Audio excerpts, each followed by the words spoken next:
Hello again to all my fellow 80s slasher fans. It's story time once again. Today, Friday the 13th, Hell Lake, Chapter 6. Wayne Sanchez wanted out. He wanted out now. He'd spent too many long, miserable hours in hell, berating the perverted and the vicious, goading the degenerate and the obscene. With such a force of raw evil behind them, they could have been the most feared and fearsome army of men the world had ever seen.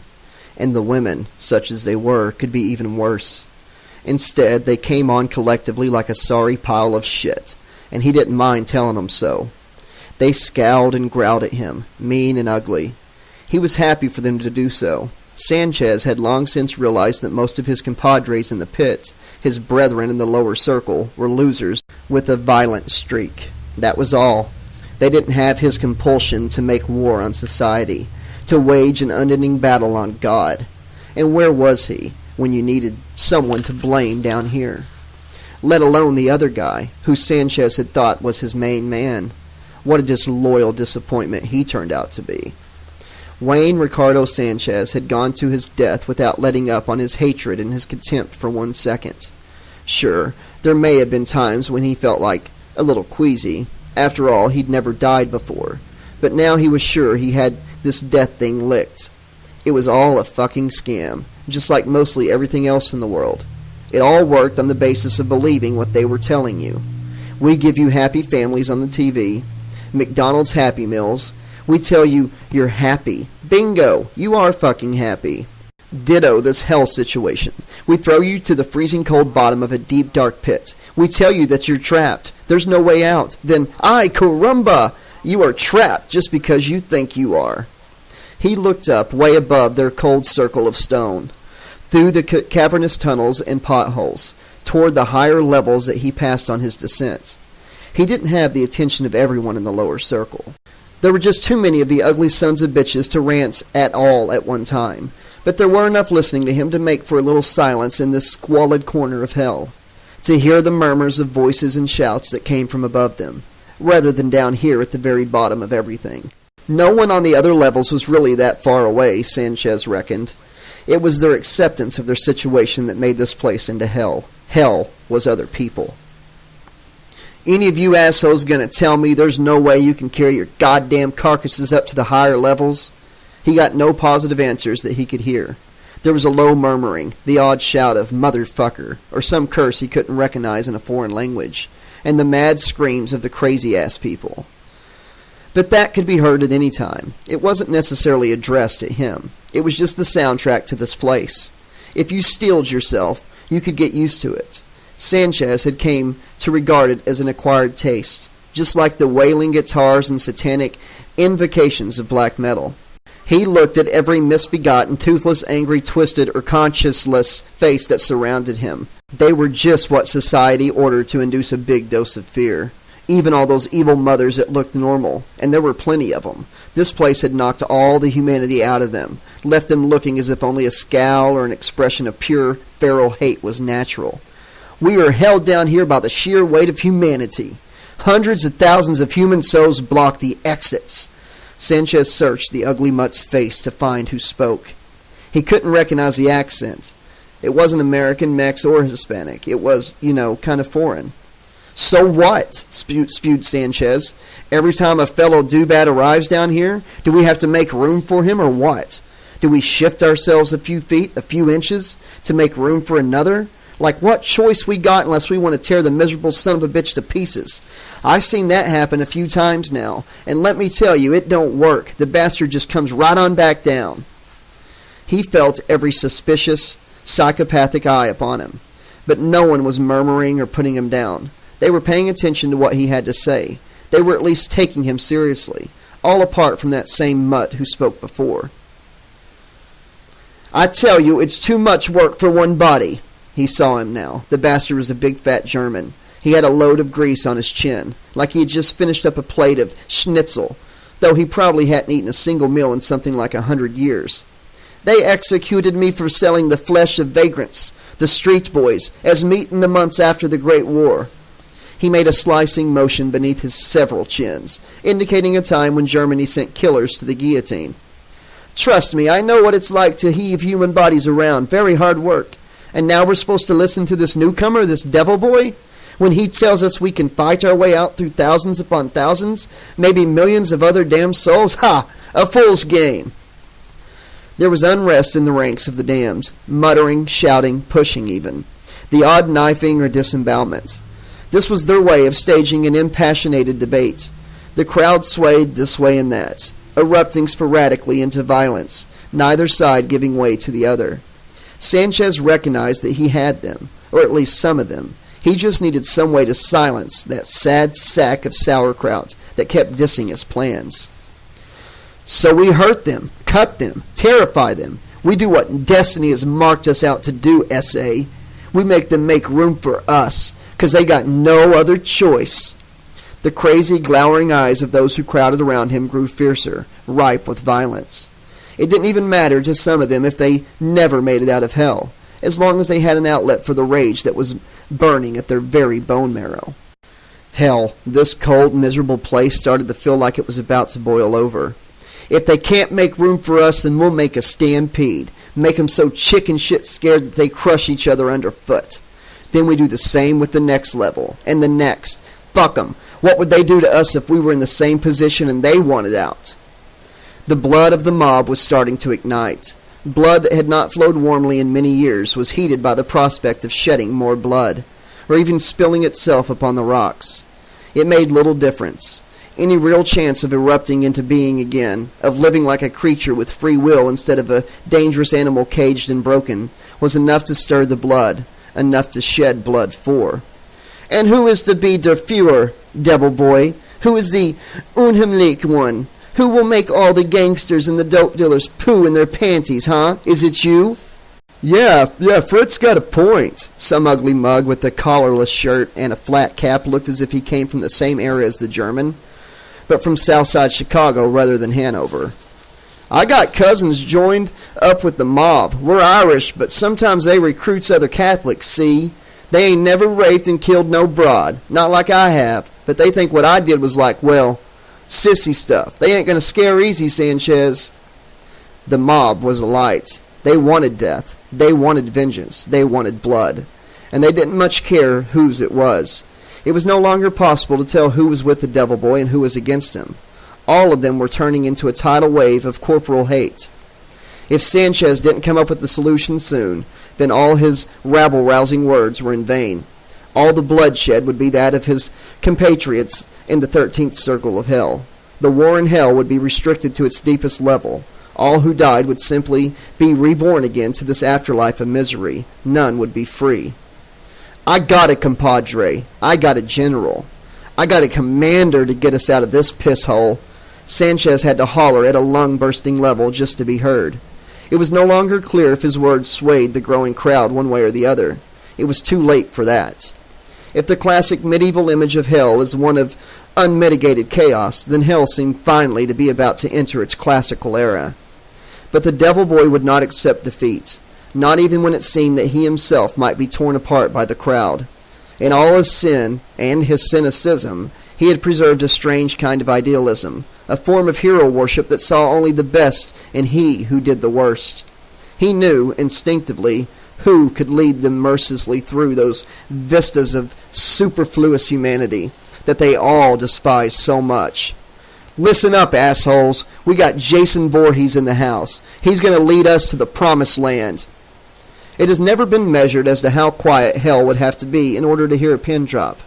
But Sanchez realized the noise of the mob had suddenly decreased, to the extent where he discerned the odd ranting voice again. Then came the mirthless cackles, then the shouts and the jeers, the missiles, facsimiles of hell prisoners' earthly weapon, or simply pieces of hewn rock. The devil boy stood on the threshold of being torn apart by the mob he had roused to fury. But he didn't care. Let them do their worst now. At least he had the cojones to stand by his beliefs, had been man enough to put them to the test. Der Untermensch with the hockey stick, ja, yelled the fat German, hearing the mob's uproars and affirmation of his own apathy. Talk of the devil, thought Sanchez to himself, and the devil will appear. Or, in his absence, someone equally impressive. They all saw the massive shadow lumbering over them before they saw its source. Even Sanchez, who now knew that any thoughts of Jason could propel him toward the person harboring those thoughts, especially the kind of mockery he was picking up on right now. God in heaven! No, man, God in heaven will not help you, the devil boy thought. He'd been rather scarce around these parts, hadn't you noticed? The shadow of the fat little German joined with that of Jason to make a two-headed monster against the rock ceiling of the 13th circle. Effortlessly, the mighty creature the little cannibal had berated as subhuman just a few moments earlier held him aloft by his shabby old lapels like a toy. No! Wait! Wait! For what should the big guy wait? Should he mess around for the rest of eternity, like the more defeatist elements of the eternally damned community insisted he should? Sanchez was almost overjoyed to see Jason pull the solid memory of his most favored weapon from his sleeve. The 18-inch-long steel machete still glinted in the darkness of hell's lowest level. The devil boy had dreamed often of seeing the master of murder in action, but dismissed the likelihood. Until he'd come to hell, he wasn't even sure if his hero had really existed. Please! Please! It was poetry in motion. With one slow, methodical draw of the blade across little Fritz's plump throat, Jason instantly cut away a couple of the flesh flaps that formed his multiple chins, exposing the meat gristle and, with another fell slice, the bone beneath. He let the German fall to the ground, but as he did, held tight to his trachea. As Fritz lay gurgling in his death throes, Jason pulled out the windpipe almost in its entirety, holding the sticky organ aloft. Many of the crowd pushed forward to see his handiwork, ancient green bile from the pits of the German butcher's stomach discharging over their heads. Wayne Sanchez scanned their brute faces with satisfaction. He said nothing, but they could all read the sentiment on his mind. Beat that, fools. They neither could nor would they dare try. They had the annihilated form of the man who dared call himself Butcher, prostrated before them. Sanchez knew that. As a dead soul, the German couldn't really die. He'd be back to his place soon enough. But who the hell cared? At least for a while, he'd keep his big fat mouth shut. Chapter 7. CNN was much the same as the other rolling news stations. For once, it agreed entirely with Fox News in its reportage of unfolding events. All the channels that they were surfing did. Thanks, Jen. According to criminal and demographic experts, reeled off the slick, gray-flecked reporter on the site, there is an unexplained phenomenon that places this section of rural New Jersey at the epicenter of a new, statewide epidemic of violent crime.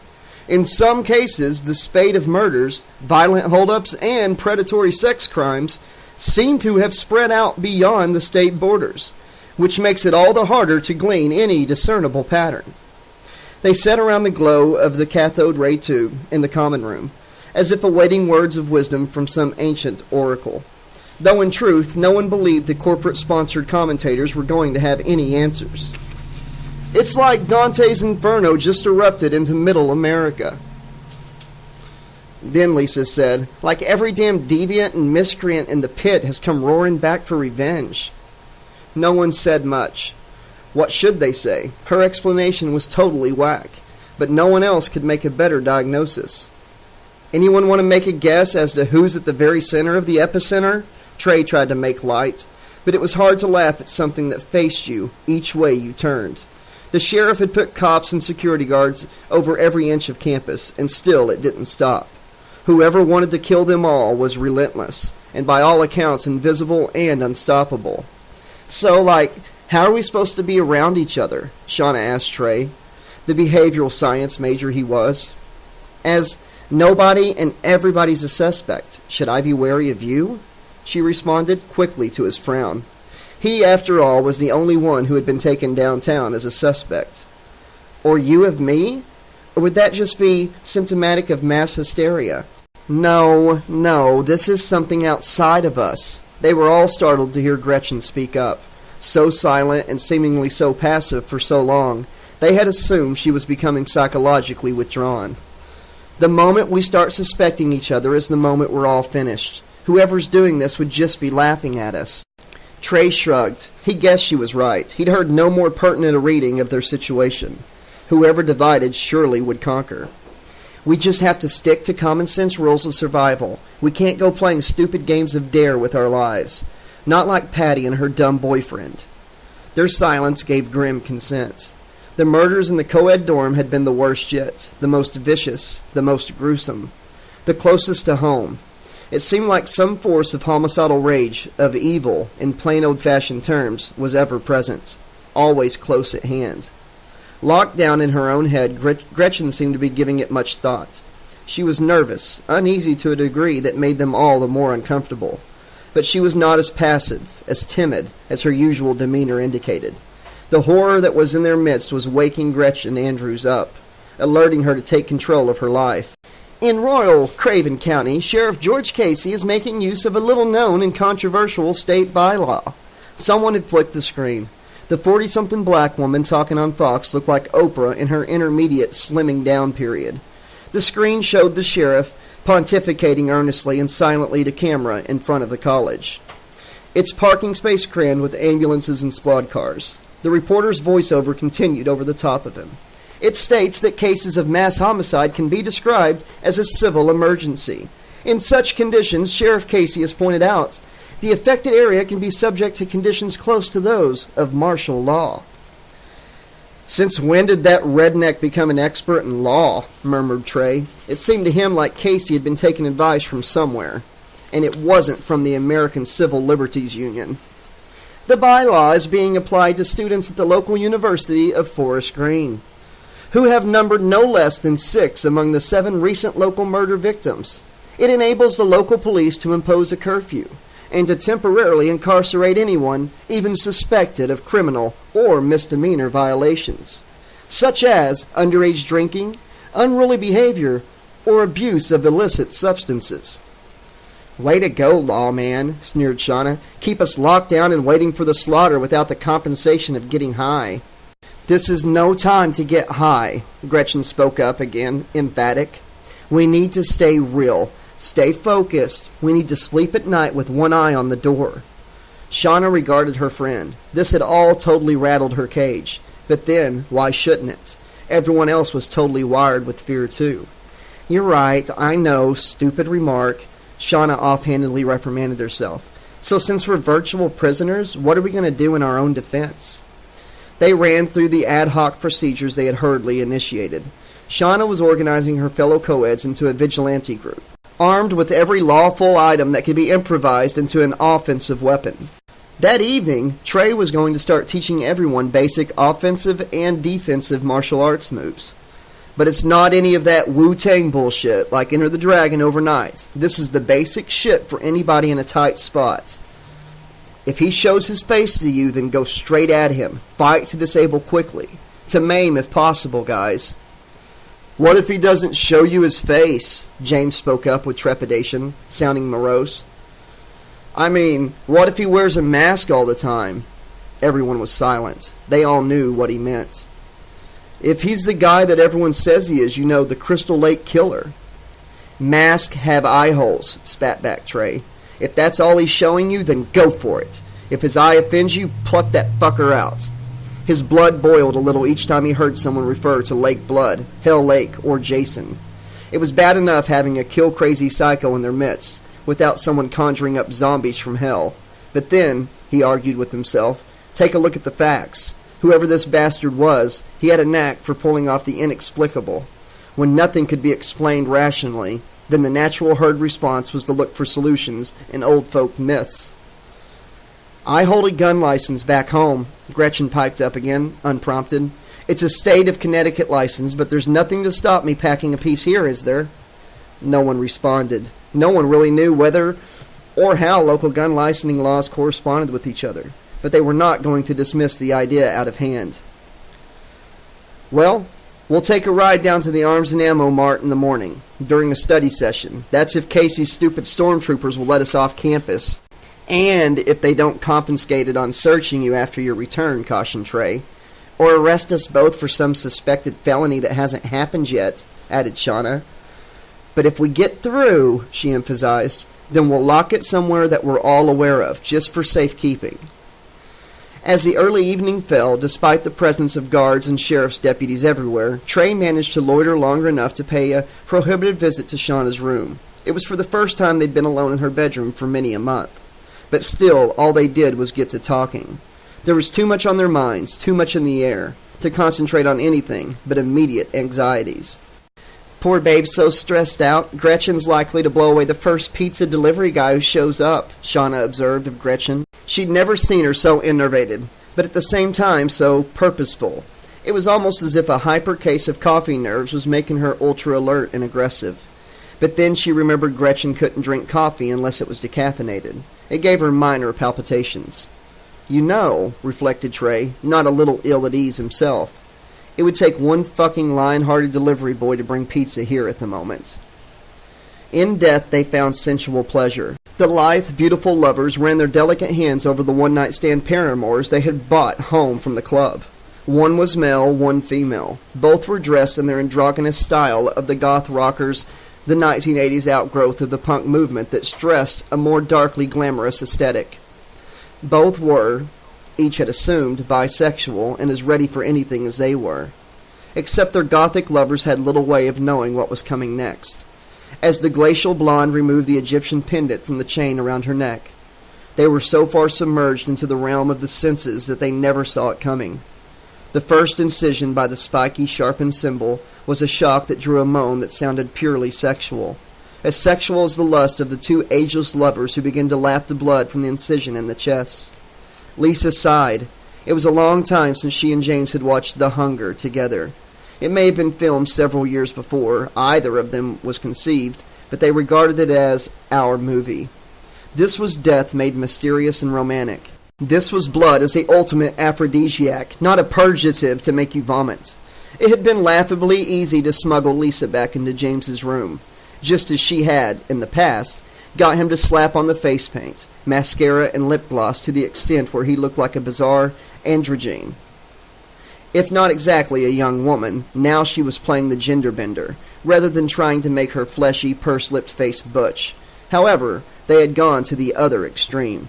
Both of them wore enough slap and gloss to clear out a Max Factor warehouse, teasing their black hair upward with layers of lacquer that looked like the aftermath of an explosion in a hair salon. In semi-identical crushed black velvet suits and pointed black riding boots, their appearance dared the security guards to shout, "Hey you! You can't be going in here with him, or with her," whichever way the land may have seemed to lie. Their befuddlement was a blessing, and made for some real laughs once they were safe behind the door. As David Bowie, who was one of the icy cold vampires now draining the goth lovers on screen, once sang, they would rather be scared together than alone. They understood what had drawn Patty and her hapless boyfriend Brad, who had died in the showers like moths to the flame of erotic endangerment. But there was no sense in it. In fact, it was plain stupid to place themselves in the field of danger just to experience a mild sexual frisson. No, the great strength of their passions, their aesthetic, the way they wanted to live their lives lay in its sense of fantasy and control. Call it goth, if you will, though James and Lisa might have despised you for it, but equated with taming the darker, more uncontrollable elements of life and death, turning archetypal nightmares into roleplay, brandishing sexual ambiguity as a tease, either as an exhibitionist turn-on or as a more courageous signal of possible bisexuality or even asexuality. So that was sex. In truth, both James and Lisa were more conventional than they wanted to admit. Neither of them ever had a sexual relationship with anyone other than a member of the opposite sex. And then there was death. And this was where their little peccadillos came in. For morbidity and gloom, strictly confined to the realms of roleplay, were what put the icing on their cake, what made it delicious. On the screen, the two victims writhed as the delectable Catherine Deneuve licked the blood from their wounds. On the single bed, his pale feet hanging over the edge, his wrists tied to the post of the removable headboard, James was getting hard. But it wasn't due to the action on screen, as morbidly perverse as it may have appeared to an onlooker. To James Fitzgerald and Lisa Applebaum, nice middle-class kids from the Queens and Bensonhurst neighborhoods of New York, it was as comforting as a favorite episode of The Simpsons. It was Lisa who was the architect of his stiffening enthusiasm. After stripping him down to his black boxer shorts, she decided the change of apparel was called for. Now tied to the bed in a pair of her black nylon panties, he gave little yelps of tingling ecstasy as she fastened her removable silver nose rings to his nipples. Not pierced, but elongated. They provided the little burst of pain he needed to convince himself he'd entered a dark sexual netherworld. It was all in the imagination, but it was the imagination that really did the trick.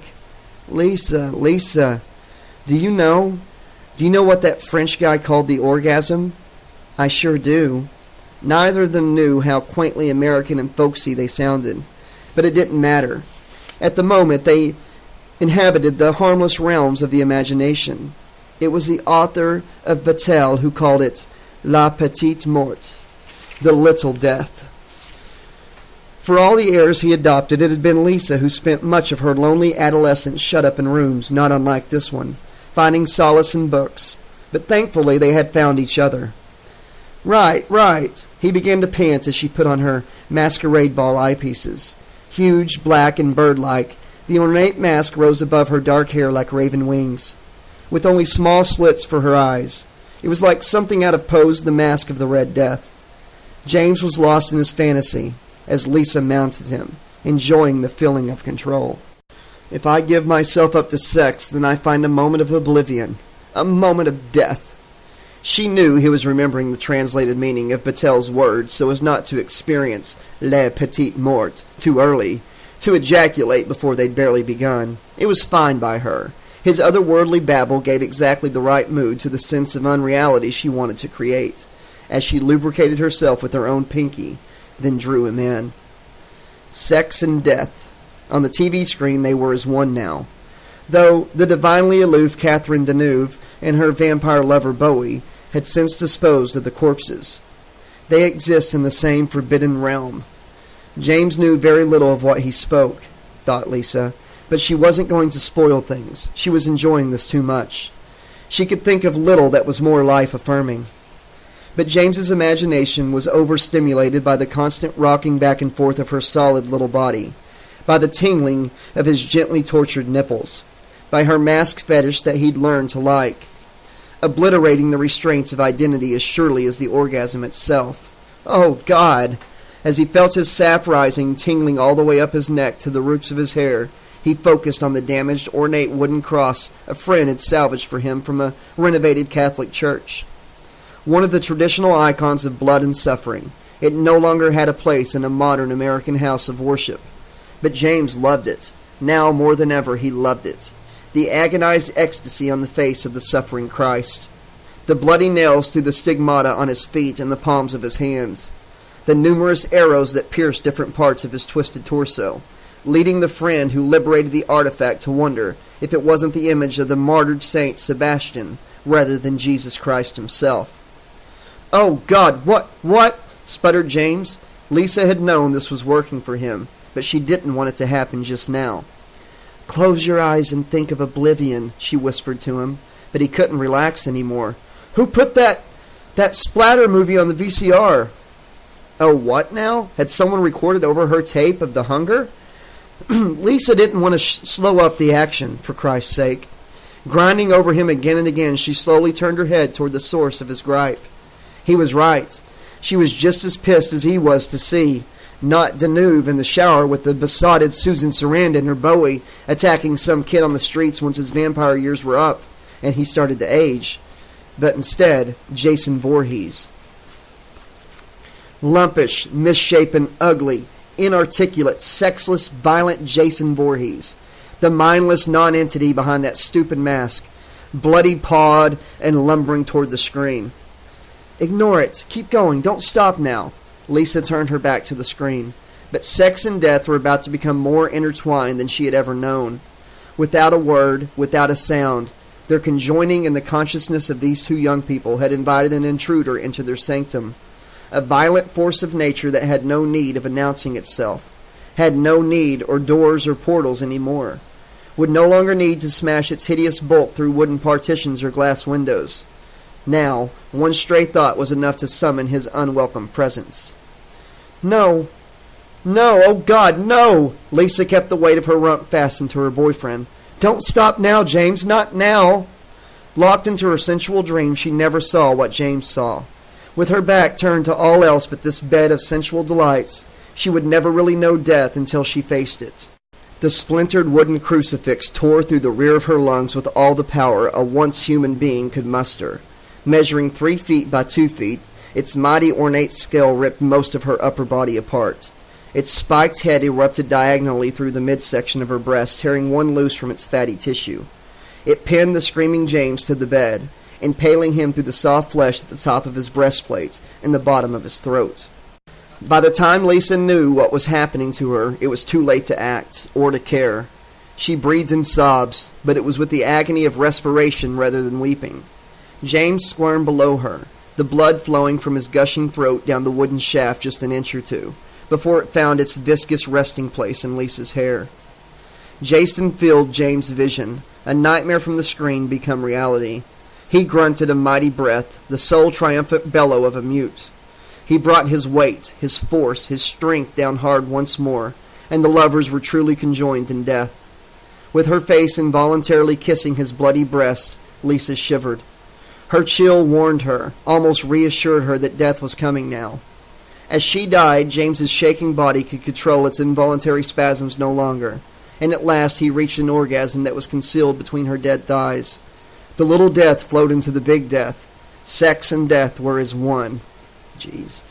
When the early morning news hit Channel 8 at 5:30 a.m., its presenter's face smiled out of the monitor. The video had long since played itself out, and regular TV had eventually shone through the snow of blank tape. It was audible in the next rooms, but by no means louder than any other TV at the time of the morning. Too many co-eds were waking early to discover whether they were still alive, to keep that one eye on the door as Gretchen had urged them to. Besides, if Lisa's roomie hadn't complained about having to bed down in the next room, while she and her goth boyfriend had a few hours of freaky fun, why should they complain about a little noise? Why worry about all their moans and groans as Lisa spread peanut butter on his butt or whatever else they got up to? James Fitzgerald may not have been the buffest guy, but hey, who knew now whether they would live long enough to just grab a little happiness? On Channel 8, the anchorwoman's expression was frozen into one of seriousness and concern. Meanwhile, police in Baltimore have issued a statement about a double murder, apparently committed on a camping site just a short distance outside the city limits last night. The bodies of an as-yet unidentified young male and female were found inside their ransacked mobile trailer. So much stimulation for the fearful or morbid mind, but so much left unsaid. Nothing said of the way that the two unsuspecting lovers had been impaled together during the coital act, how they had been staked and left to die, their blood and their body fluids intermingling. Sex and death were again as one. Speculation exists that the perpetrator may be a serial killer who has struck at least twice in the New Jersey region over the last week and a half. These apparently random crimes are said to be part of the mysterious so-called Friday the 13th crime wave that has left law enforcement baffled. Due to the method of the crimes, criminal profilers consider it likely that a particularly dangerous individual may be traveling the interstate, the highways, on an as-yet undivulged route.